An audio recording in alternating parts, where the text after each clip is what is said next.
Super hit bulletin में आपका स्वागत है। मैं हूँ श्रुतिका, आप सभी के साथ। गुड मॉर्निंग, मैं हूँ आपके साथ श्वेता श्रीवास्तव। तो देखिए, आज हम देश और दुनिया की सारी खबरें लेकर आए हैं फिटनेस के डोज के साथ में। तो हम मौजूद हैं नोएडा के मेघदूतम पार्क में और यहीं से आपको तमाम बड़ी खबरें बताएंगे। आज की जो ब्रेकिंग न्यूज है वो भी आपको बताने वाले हैं, तो बने रहिए हमारे साथ।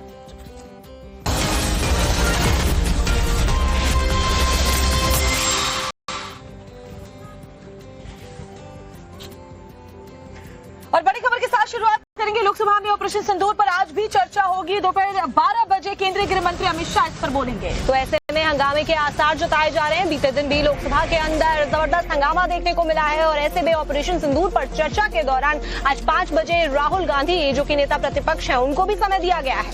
तो राहुल गांधी के अलावा प्रियंका गांधी, अखिलेश यादव भी आज बोलने वाले हैं। ऑपरेशन सिंदूर पर चर्चा आज एक बार फिर से होने वाली है।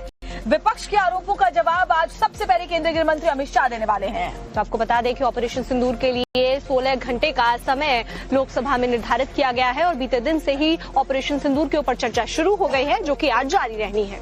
तो शाम को 5 बजे नेता प्रतिपक्ष राहुल गांधी को बोलने का वक्त मिला है। उसके बाद प्रधानमंत्री मोदी विपक्ष के एक एक आरोपों पर जवाब देंगे। इस लिहाज से अंदाजा लगाया जा सकता है कि आज सदन कितना जोरदार और हंगामेदार रहने वाला है।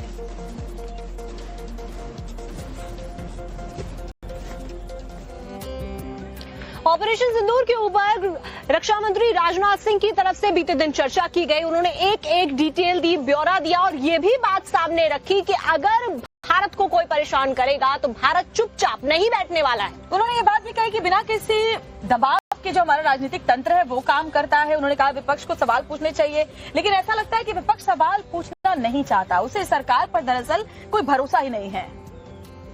कभी कभी हमारे प्रतिपक्ष के लोग ये पूछते रहे हैं कि हमारे कितने बीमार गिरे। मुझे लगता है उनका यह प्रश्न हमारी राष्ट्रीय जनभावनाओं का सही से प्रतिनिधित्व नहीं कर रहा है। मुझे लगता है उन्होंने एक बार भी हमसे यह नहीं पूछा कि हमारी सेनाओं ने दुश्मन के कितने विमान मारे गिराए।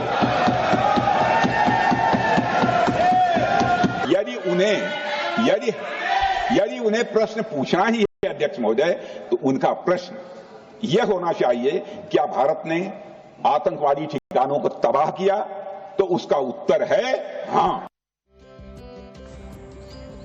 और ऑपरेशन सिंदूर को लेकर विपक्ष लगातार सवाल पूछ रहा था, तो पीओके का जिक्र भी बार बार हो रहा था। और देखिए, विपक्ष ने यह भी पूछा कि ऑपरेशन सिंदूर के दौरान ही पीओके को क्यों नहीं ले लिया गया। इस पर भी रक्षा मंत्री ने जवाब दिया। तो ऐसे में जब राजनाथ सिंह अपनी चर्चा कर रहे थे और जवाब दे रहे थे, तो उनके ऊपर तीखा हमला विपक्ष की तरफ से किया जा रहा था। पीओके को लेकर सवाल हो रहे थे कि जब इस बार मौका था तो पीओके को क्यों नहीं लिया गया। मैं विपक्ष के सम्मानित साथियों से कहना चाहता हूं कि आपको प्रश्न पूछना है तो यह प्रश्न पूछिए, क्या ऑपरेशन सिंदूर सफल रहा? तो उसका उत्तर है हाँ।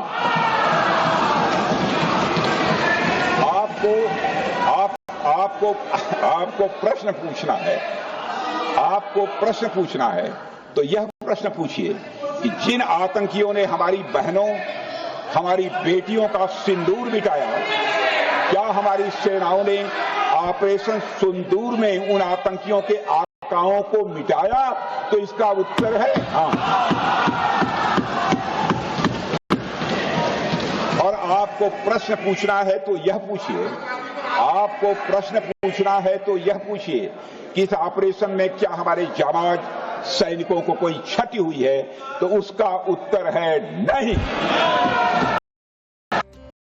सभा के अंदर सवाल जवाब के दौरान राजनाथ सिंह और कांग्रेस सांसद गौरव गोगोई के बीच में जबरदस्त तीखी बहस हुई है बीते दिन। गौरव गोगोई लगातार बार बार ये कह रहे थे कि ऑपरेशन सिंदूर जब था तो पीओके को क्यों नहीं लिया। इसके अलावा अचानक से सीज फायर को लेकर भी उन्होंने सवाल दागे और दोनों नेताओं के बीच तीखी नोकझोंक देखने को मिली। भारत ने कार्रवाई इसलिए रोकी क्योंकि कॉन्फ्लिक्ट के पहले और उसके दौरान जो भी पॉलिटिकल और मिलिट्री ऑब्जेक्टिव्स तय किए गए थे उसे हम पूरी तरह से हासिल कर चुके थे। इसलिए यह कहना, यह मानना कि यह ऑपरेशन किसी दबाव में रोका गया था, यह बेबुनियाद है और सरासर गलत है। इस सीमा पार करना या वहां की टेरिटरी कैप्चर करना इस ऑपरेशन का उद्देश्य नहीं था। क्यों नहीं था? होना चाहिए था। आज उन्होंने खुद कहा कि हमारा मकसद जमीन लेने का नहीं था। क्यों नहीं था? पाकिस्तान ऑक्यूपाइड कश्मीर अगर आज नहीं लेंगे तो कब लेंगे? वहीं विदेश मंत्री एस जयशंकर ने भी राहुल गांधी के उन तमाम दावों की हवा निकाल के रख दी जिसमें राहुल गांधी लगातार सरकार पर आरोप लगा रहे थे कि ट्रंप के आगे सरकार ने सरेंडर कर दिया और सीज फायर को लेकर भी राहुल गांधी माहौल बना रहे थे। तो ऐसे में विदेश मंत्री एस जयशंकर ने डोनाल्ड ट्रंप को और राहुल गांधी दोनों को तगड़ा जवाब दिया है, क्योंकि जब बात सीज फायर की हुई तो उन्होंने क्लियर कट बताया कि कब फोन आया था, किसका फोन अमेरिका से आया था और क्या कुछ बातचीत प्रधानमंत्री नरेंद्र मोदी और अमेरिका के बीच में हुई। On the 10th of May, we received phone calls sharing the impression of other countries that Pakistan was ready to cease the fighting. Our position was, if Pakistan was ready, we needed to get this as a request from the Pakistani side through the DGMO channel. I want to make two things very clear, sir. One, at no stage in any conversation with the United States was there any linkage with trade. यानी विदेश मंत्री S Jaishankar ने दो बातें clear cut कर दी हैं कि Trump की तरफ से कोई कॉल नहीं आया था और साथ ही जो सीज फायर हुआ है उसका ऑपरेशन सिंदूर और ट्रेड से कोई लेना देना नहीं। तो ट्रेड पर कोई बात नहीं हुई थी, पहली बात ये, और दूसरी बात ये कि प्रधानमंत्री मोदी और अमेरिकी राष्ट्रपति डोनाल्ड ट्रंप के बीच कोई बातचीत नहीं हुई थी। Secondly, there was no call between the Prime Minister and President Trump from the 22nd of April when President Trump called up to convey his sympathy and the 17th of June when he called up Prime Minister in Canada to explain why he could not meet. तो श्रुतिका, इसका मतलब है कि operation सिंदूर को लेकर विपक्ष के जो भी सवाल थे उन तमाम सवालों के क्लियर कट जवाब सरकार की तरफ से दिए गए, बावजूद इसके विपक्ष लगातार टीका टिप्पणी करता रहा। तो ऐसे में गृह मंत्री अमित शाह ने उसका जवाब भी दिया है। उन्होंने तीखा हमला किया और साथ ही जो कटाक्ष उनकी तरफ से किया गया वो आप सबको सुनना चाहिए। उनके स्पीकर जब बोल रहे थे हम पूरे धैर्य से सुने। मैं बताऊंगा कितनी असत्य बातें बोली गई कल, परंतु फिर भी असत्य को भी हम हलाहल समझकर पी गए। अब ये सत्य भी नहीं सुन पाते हैं। माननीय अध्यक्ष, मुझे लगता है आपको प्रोटेक्शन देना चाहिए। बैठे बैठे टोका टोकी करना सबको आता है, ऐसा नहीं हमें नहीं आता, मगर इतने गंभीर विषय पर चर्चा जब हो रही है तो सरकार के प्रमुख विभाग के मंत्री को बोलते हुए बैठे बैठे टोकना ये विपक्ष को शोभा देता है क्या? मान्यवर, आपने बिल्कुल उनको आग्रह से कहना चाहिए, वरना हम भी हमारे मेंबर को बाद में समझा नहीं पाएंगे। हैदराबाद से सांसद असदुद्दीन ओवैसी ने सरकार की जमकर घेराबंदी की है, वो भी अपने छोटे से भाषण के जरिए। दरअसल उन्होंने राष्ट्र की सुरक्षा के साथ कोई भी समझौता नहीं होना चाहिए, इसको पुरजोर तरीके से रखा और साथ ही साथ सीज फायर को लेकर भी सरकार को घेरा। मैं हुकूमत से मुतालबा करता हूं मैडम आपके जरिए से कि कौमी सिक्योरिटी को, नेशनल सिक्योरिटी को, खारिजा पॉलिसी को, फॉरेन पॉलिसी को राजनीति का मुद्दा मत बनाइए। राजनीति का मुद्दा मत बनाइए। ये हमारे मुल्क में मुफाद होगा, हमारे मुल्क के इत्तेहाद और एकजुटती को आप एक वोट का जरिया मत बनाइए। और मैं एक आखिरी बात पूछ रहा हूं मैडम, क्या चीन ने हमसे कहा था कि सीज फायर कर लो? और कैसे पाकिस्तान ने हमारे पायलट्स की बातों को सुना? ओवैसी ने यह भी कहा कि पाकिस्तान का मकसद ये था कि वो हमें कमजोर मुल्क बनाए, लेकिन हमने उसका जवाब दिया। और साथ ही ओवैसी ने आगे बढ़ते हुए ये भी कहा कि पाकिस्तान ही नहीं, दूसरे मुल्कों को भी भारत की मजबूती के बारे में पता होना चाहिए। ओवैसी की तरफ से ट्रंप ने जो सीज फायर का दावा किया उसको लेकर भी सरकार को घेरा गया। उन्होंने कहा कि अमेरिका में बैठा कोई गोरा भारत को लेकर कैसे दावा कर सकता है। इख्तियार है, हम हाकिम आला हैं, हम अपने मुल्क के मुकद्दर का फैसला करेंगे। एक गोरा व्हाइट हाउस में बैठकर भारत की सीज फायर का ऐलान करेगा, यह आपका नेशनलिज्म है।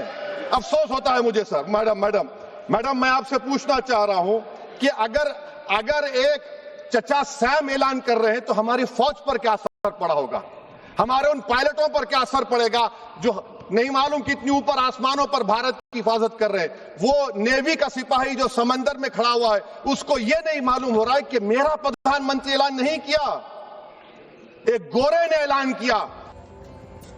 पहलगाम हमले के एक कातिल का हिसाब हो गया। पाकिस्तानी आतंकी मूसा को मार दिया गया और न सिर्फ आसिम मूसा बल्कि उसके साथ साथ दोस्त के और आतंकियों को भी ढेर कर दिया गया, जहन्नुम पहुंचाया गया। जब पहलगाम से 40 किलोमीटर दूर श्रीनगर के जंगलों में ये तीनों ही आतंकी छिपे हुए थे, जिनमें आसिम मूसा भी शामिल था।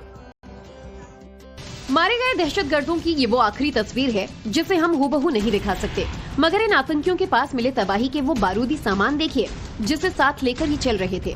आतंकियों के पास से अमेरिकी M4 कार्बाइन, AK-47, 17 राइफल और ग्रेनेड मिले हैं। कुछ और संदिग्ध सामान भी बरामद हुआ है। दरअसल श्रीनगर के लिडवास इलाके के जंगल में कुछ संदिग्ध आवाजें इंटरसेप्ट की गई। वायरलेस मैसेज के बाद सेना एक्शन में आई। आतंकियों की तलाश के लिए ड्रोन का इस्तेमाल हुआ। ड्रोन फोटोग्राफी तकनीक से आतंकियों के ठिकानों का पता चला। सेना ने ऑपरेशन महादेव लॉन्च किया। सेना ने फिर गोली भी दागी। जवाब में आतंकियों की ओर से भी गोलियां आई। मुठभेड़ हुई और 3 आतंकी ढेर हुए। जब आतंकियों की पहचान हुई तो पता चला कि इनमें से एक वो हाशिम मूसा भी है जो लश्कर-ए-तैयबा का कमांडर है, पाकिस्तानी भी है और पहलगाम हमले का गुनहगार भी, वो कातिल जिसने लोगों पर गोलियां बरसाई थी। एनकाउंटर में मारे गए दूसरे आतंकी का नाम यासिर बताया जा रहा है, जो पाकिस्तानी है। जाहिर है लगभग 96 दिन बाद सेना ने प्रतिशोध का सेकंड राउंड पूरा किया। हालांकि आतंक के खिलाफ आखिरी प्रतिशोध अभी बाकी है। और आज नाग पंचमी है। मध्य प्रदेश में विदिशा में एक मंदिर में पूजा को लेकर के जबरदस्त विवाद गहरा रहा है। ये जो मंदिर है ये 12वीं शताब्दी का बताया जा रहा है और ऐसे में औरंगजेब ने इसको मस्जिद में तब्दील करा दिया था और अब हिंदू संगठन चाहते हैं कि इसका ताला खुलवाया जाए।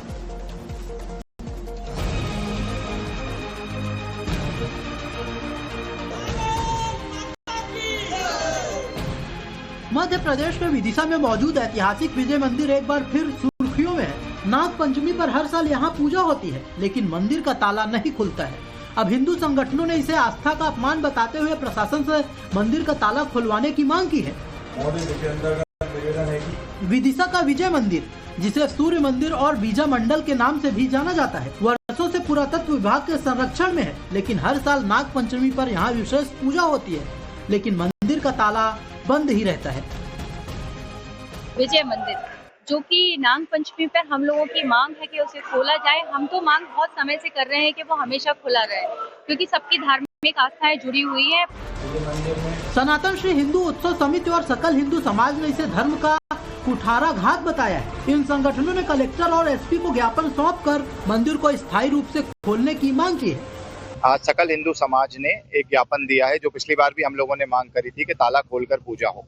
बीजा मंडल हमारा 1000 साल से पुराना मंदिर है और बीजा मंडल मंदिर के अंदर जो है हिंदू समाज को ताला बंद करके पूजा करवाई जाती है, जिससे हिंदू समाज बहुत ज्यादा अपमानित महसूस करता है। विजय मंदिर का ताला कई सालों से बंद है। मंदिर में पूजा करने को लेकर यहाँ सालों से विवाद है। कुछ लोगों का कहना है कि यह एक मंदिर है, जबकि कुछ इसे मस्जिद बताते हैं। 30 सालों से हिंदू यहाँ पूजा कर रहे हैं, लेकिन हाल ही में इसे मस्जिद बताया गया, जिसके बाद से मंदिर बंद है। ये फिलहाल ASI की निगरानी में है। पिछले साल नाग पंचमी पर हिंदू संगठनों ने कलेक्टर से मंदिर का ताला खुलवाने और पूजा की अनुमति मांगी थी। आज एक बार फिर कई हिंदू संगठन मंदिर का ताला खुलवाने और पूजा की अनुमति के लिए एकजुट हो रहे हैं। दोपहर उस वक्त हड़कंप मच गया जब 2 लस्सी विक्रेताओं के बीच महाभारत छिड़ गई। वजह सिर्फ एक ग्राहक को दूसरे की दुकान से बुलाना। तस्वीरें बरसाना क्षेत्र के सुदामा चौक की हैं। देखते ही देखते बात इतनी बढ़ी कि शुरुआत की बहस पहले गालियों की बौछार में बदल गई और फिर गालियों की जगह पत्थर चलने लगे और अचानक से लात घूंसे चलने लगे। देखते ही देखते बाजार जंग का मैदान बन गया और मारपीट के इस मंजर को देख आसपास से गुजरने वाले राहगीर भी सकते में आ गए। जिसके हाथ जो लगा वो उठाकर फेंकने लगा। दोनों तरफ से एक दूसरे पर जमकर हमला होने लगा और इस हमले में एक युवती भी घायल हो गई, जिसे फौरन अस्पताल ले जाया गया। पुलिस ने मौके पर पहुंचकर हालात को काबू में किया, लेकिन तब तक बाजार में अफरा तफरी फैल चुकी थी। कर्मचारियों ने असंवेदनशीलता की सारी हदें पार कर दी। यहाँ की शमशान भूमि में महानगर पालिका क्षेत्र की तरफ से बच्चों के लिए तरह तरह के झूले लगाने का हैरत अंगेज मामला सामने आया है। आप खुद ही सोचिए, जिस शमशान भूमि में आमतौर पर लोग बच्चों को लेकर भी नहीं जाते, वहाँ आखिर कोई इन तरह तरह के झूलों का लुत्फ कैसे उठा सकता है। सोशल मीडिया पर तस्वीरें वायरल हुई तो अधिकारियों को अक्ल आई और एक हफ्ते के अंदर इन झूलों को हटाया गया। लेकिन लोग अब भी हैरान हैं, गुस्से में हैं और सवाल पूछ रहे हैं कि आखिर पास के खेल मैदान को छोड़कर शमशान भूमि को ही क्यों चुना। स्थानीय लोगों का ये भी आरोप है कि ये सब बजट खपाने और फंड के दुरुपयोग का खेल है। प्रशासन ने शमशान भूमि से झूले भले ही हटा लिए हों, लेकिन सवाल गंभीर है कि ये फैसला आखिर लिया किसने। अजीबोगरीब एक खबर बिहार से भी सामने आई है। यहाँ पर भी लोगों को समझ नहीं आ रहा कि वो क्या रिएक्शन दें। ये कारनामा जो हुआ है ये राजधानी पटना में हुआ है, जहां सुशासन बाबू की जो सरकार है उसके अंदर कुत्ते को निवास प्रमाण पत्र दे दिया गया है।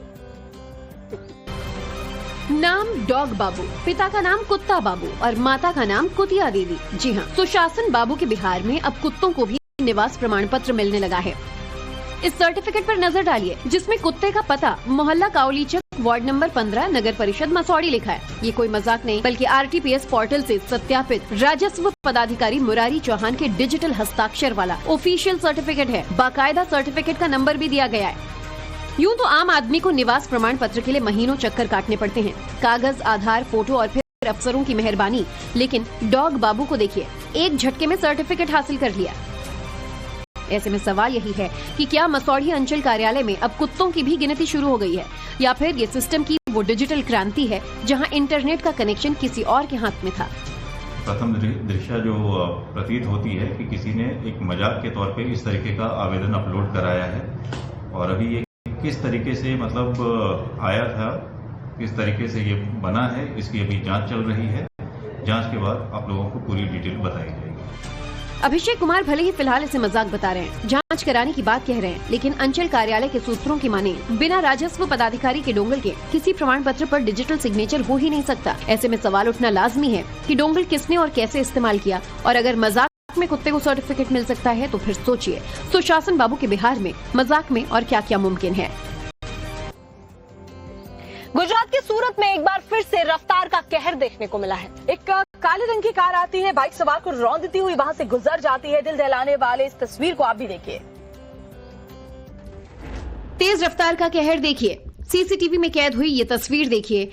देखिए किस तरह एक ब्लैक कलर की कार बाइक सवार को टक्कर मारती है। होते हैं। ऐसे में मध्य प्रदेश के लोगों को सरकार की मुफ्त शव वाहन सेवा योजना से काफी मदद मिलने की उम्मीद भी थी, लेकिन अब इस योजना के वाहन हरी झंडी के इंतजार में कीचड़ में खड़े नजर आ रहे हैं। मार्च 2025 में सरकार ने ढोल पीटकर मुफ्त शव वाहन सेवा की घोषणा की। 150 शव वाहन भोपाल भी पहुंचे, जनता ने तालियां बजाई, लेकिन 4 महीने बाद भी ये वाहन सड़कों पर नहीं उतर पाए, बल्कि यहीं यार्ड में धूल खा रहे हैं तो कहीं कीचड़ में दफन हो रहे हैं। जी हाँ, करोड़ों रुपए खर्च हुए, लेकिन सेवा शुरू होने के बजाय अभी भी कागजों में अटकी पड़ी है।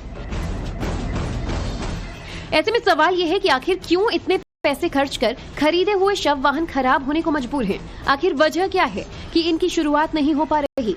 जब इस बारे में उप मुख्यमंत्री जी से सवाल पूछा गया तो उन्होंने क्या कहा, आप भी सुनिए। सभी जिलों में पहुंच चुके हैं और बहुत जल्दी वो जनता की सेवा करने में लग जाएंगे। क्या मतलब इसकी शुरुआत 2-4 दिन के अंदर। तो सुना आपने, डिप्टी सीएम भरोसा दिला रहे हैं कि जल्द ही इन एम्बुलेंस के साथ मुफ्त शव वाहन सेवा को शुरू कर दिया जाएगा, लेकिन 4 महीने से ये जल्द कब आएगा, जनता इस इंतजार में थकती जा रही है, क्योंकि सवाल उठ रहे हैं कि क्या ये योजना सिर्फ फोटो खिंचवाने और वाहवाही लूटने के लिए है, या फिर इसके पीछे कोई गहरा राज है।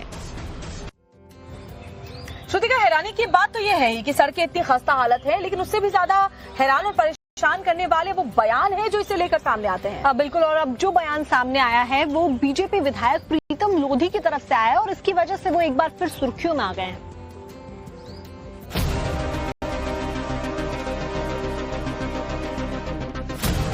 बारिश का मौसम, सड़कों का कीचड़ और मध्य